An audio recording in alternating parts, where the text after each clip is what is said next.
বিসমিল্লাহির রহমানির রহিম। হোটেল স্টাইলে আজকে আমি চিকেনের স্যুপ তৈরি করে দেখাবো। যে কোনো হোটেলে গেলে এই স্যুপটা রুটির সাথে পাওয়া যায়। ব্রেড নিয়েছি 3 পিস, ভিজিয়ে রেখেছি, এখন ব্লেন্ড করে নিচ্ছি। দুধের সাথে আপনারা ব্লেন্ড করে নিতে পারেন, তবে আমি পানি দিয়ে ব্লেন্ড করেছি। পেঁয়াজের বেরেস্তা করে নিলাম। চিকেনগুলো ভেজে নিচ্ছি, ছোট ছোট পিস করে নিয়েছি। এখন ব্রেডের এই জুসটা আমি একটা বাটিতে ঢেলে দিচ্ছি। সাথে দুধ নিয়েছি 1 কাপ।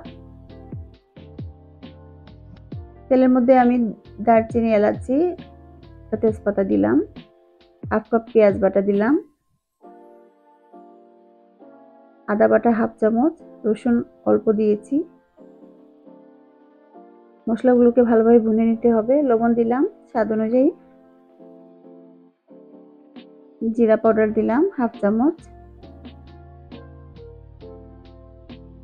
কাঁচামরিচ ভেঙে দিলাম। এখন গোলমরিচের পাউডার দিলাম 1/2 চামচ। চিকেনগুলো দিয়ে দিলাম। প্রতিটা স্টেপে কিন্তু 1-2 মিনিট করে নেবেন। মশলাকে ভালোভাবে ভুনে নিতে হবে। এখন পাউরুটির জুসটা দিলাম, দুধ দিলাম 1/2 কাপ। 1/2 কাপ দুধ লেগেছে আমার। আমি ভিডিওটা যাতে বেশি লম্বা না হয় তার জন্য আমি তাড়াতাড়ি করে দেখাচ্ছি। আপনারা প্রতিটা স্টেপে 2 মিনিট করে সময় নেবেন। আমি বাটার দিয়েছি 2 চামচ এবং বেরেস্তা দিয়েছি, সাথে অল্প পানি, আস্ত কাঁচামরিচ দিয়ে দিলাম। এই রান্না করতে 25 মিনিটের মতো সময় লেগেছে। অল্প আগুনে আমি করেছি এবং খেতে অনেক দারুণ হয়। আপনারা এভাবে তৈরি করে দেখবেন। 1/2 চামচ চিনি দিয়েছি একদম শেষ সময়ে। হয়ে গিয়েছে চিকেন স্যুপটা, আমি নামিয়ে নেব।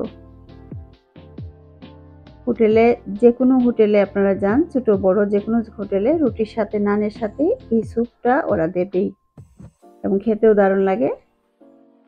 ভালো থাকবেন সবাই। আল্লাহ হাফেজ।